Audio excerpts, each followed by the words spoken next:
Summon Paladin was already quite a well-liked build and character, but with patch 2.13 giving some of your procs to your minions, it became a whole lot better. If you want to start out leveling as a Templar with Retaliate for clear and Divine Judgment for bosses, you will absolutely steamroll normal and nightmare difficulty, and once you have some gold for Mystic Orbs, you are ready to go. A little side note, if this isn't your first character, giving yourself a Sacred Honorific Throwing Axe will make you fly through the game even faster. We will be using Servants of Valor early on, but the list of minions in our Legion has quite a lot of space to expand, but more about those later. Using Conclave will give your minions more life and increases the number of how many we can summon, and further, to not only increase every minion's damage, but give a huge boost of fire damage to Servants of Valor. Because of this extra fire damage, we want to use Elemental Wisdom before summoning our minions to give them extra Fire Pierce, and Grim Presence combined with the Transcendence passive for an additional 50% pierce and some physical resistance. While we're here, we also max out Possession to give us avoidance and defense, and put a 1 point into Sanguine Covenant, but this doesn't affect our servants, but some minions later on. An additional part of our pre-gameplay summoning ritual will be Spark of Hope, giving a huge boost to attack speed and cast speed, but you will have to manually, one by one, apply to each minion individually. I have my fingers crossed that this will get changed soon, but until then we can only hope. From the Warlock tree we pick up Stormlord for another 1 point, for a nice looking aura and some free attributes. Divine Apparition from level 90 for a free low cooldown long range teleport, very useful early on to have a skill to control your minions, and at level 115 Blessed Life, giving a big boost in tankiness for not only you, but your servants as well.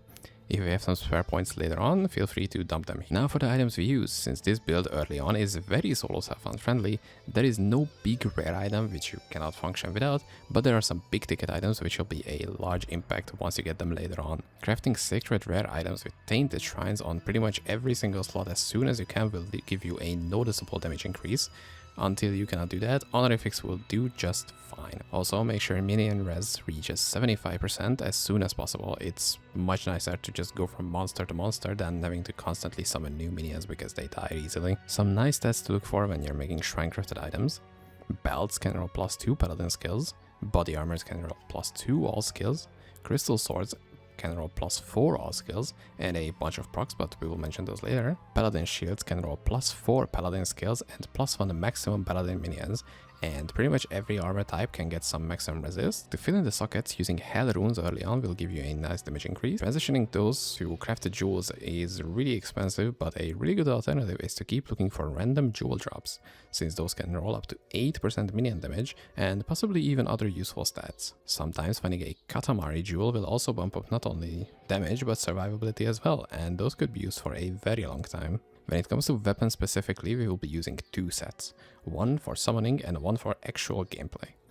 One very important to keep in mind, minions snapshot the attribute to summon them with. For example, if you use a +4 all skills weapon to summon them, then you swap away from that weapon, the minions won't get any weaker. For this reason, we want to have our strongest minion stat item equipped for making our army. There are some very useful procs our servants can get on regular crafted items, Lie Spark, Spiral Dance, Tornado, etc. As long as it doesn't need spell damage to scale, it's a nice thing to have. Just remember, minions get a 0.2x multiplier to proc chance. So what would normally be a 20% chance to cast on melee attack will become a 4% for them. This has a lower bound of 1%, so something like 3% chance to cast Javelin Nova will become 1% instead of 0.6, so it's technically has a higher multiplier. One of the best procs in my opinion is the 2% chance to cast Gift of Inner Fire, because this fully heals every single ally in a pretty decent radius, which includes you as well. Now this was for our summoning. On the gameplay set we will be using a Paladin Spear with Shunpo on it. Any other rolls don't really matter to us, just that skill. This allows us to constantly jump from monster pack to monster pack with pretty much no cooldown, and bringing all of our minions with us every single time, which provides a huge boost in clear speed. This also makes your minions sort of focus on the target you teleported to and not just wander around aimlessly until its AI wakes up again. Now that the most of the basics are laid down, let's get to upgrading. One of the first large upgrades comes from K3K, the Master Crafted Glove Base. This will take some time to get and even more shrines to make a good one, but this allows us to use some skills we would normally need a relic for. Now, the pool of possible skills is very large, so be prepared to burn quite a few shrines rerolling them until you get what you're looking for. In our case, that would be the Summon Sinners. This minion uses a fire skill to hit pretty much every monster in a huge area around them, and gains your elemental pierce, and this is when Sanguine Covenant becomes useful, giving your Sinners up to maximum pierce super easily. And you can summon an extra sinner at character level 115, 130 and 145, so it helps a lot when you reach these breakpoints. These will be your main source of clear speed at the later stages of the build. For the chest, Goetia Plate is a huge upgrade, not only for the raw minion stats it has, but the chance for it to spawn with +1 maximum Paladin minions would help our damage greatly. For the helm, Blessed Wrath can be Shrine Blessed 5 times, so using 5 Tainted Shrines will give an incredible amount of damage. And to top it off, every single blessed item you equip will give +1 all skills and a maximum cold and fire resist. For the rings, you have many options actually. Nibble Ring will make you tanky while giving you some extra minion stats. Seal of Nephilim Kings is great for its all skill while still giving you some bonus strength and vitality. Or if you want to maximize the amount of procs, an Earth Rattler can help you on that front. On the amulet slot, we have some actually crazy options. Normally, a crafted amulet with +5 skills, minion damage and any other useful stat would be the way to go, but this season, the incredible rare amulet, Layman of the Archbishop, can now be Shrine Blessed, and while it was already a pretty decent item for summoners, this change made it one of the best. This blessing also counts for our helm, so giving us another +1 all skills and some max, but if you want to take it up a notch and have a source of Samael kills, after being done with summoning your minions, swapping to Celestial Sigil will make nearby enemies unable to teleport away, making the most annoying enemies a breeze to deal with. Just be aware that the -100 lightning res the amulet comes with. Another Samael gated item is Maleficent's Sword.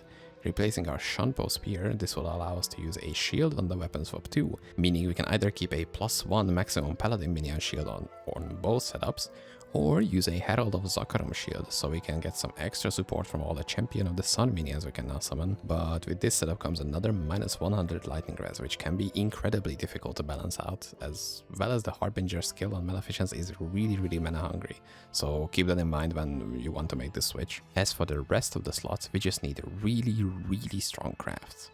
Maximum rolls on all the plus skill sources, and even 1 or 2 maximum resist per item, with a level requirement ideally under 85. The reason for that is that we want to multi-bless these items. Using Breath of Thaumaturgy, a very rare effigy from the Dimensional Labyrinth, we can use Shrine Blessings again on an item at the cost of +25 level requirements. This option is usually far superior to any single Mystic Orb, so we need as many available levels as possible. Combined with 2 Sigils of Absolution to reduce the level requirement a bit, we will end up with +65 required levels, so we can achieve the maximum potential if it starts at 84, which will still need a level 149 character to use. You can also experiment with some other weapon options, such as the Eviscerator, Mad King Spine, or even Azure Wrath, since all these have great weapon damage based melee procs for your minions to use.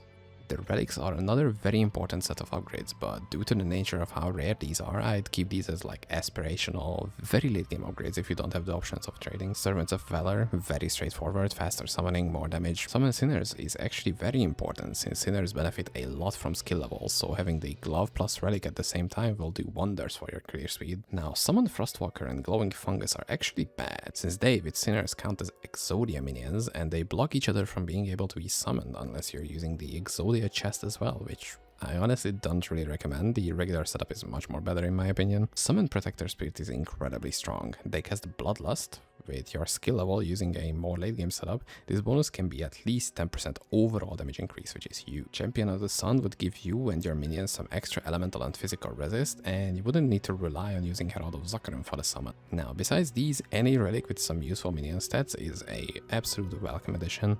And that was the Summon Paladin guide. Now, let me know if I missed anything or you have some other options you want me to discuss, or just you know something that was wrong. Now, let me know those in the comments, and until the next video, see you later. Bye!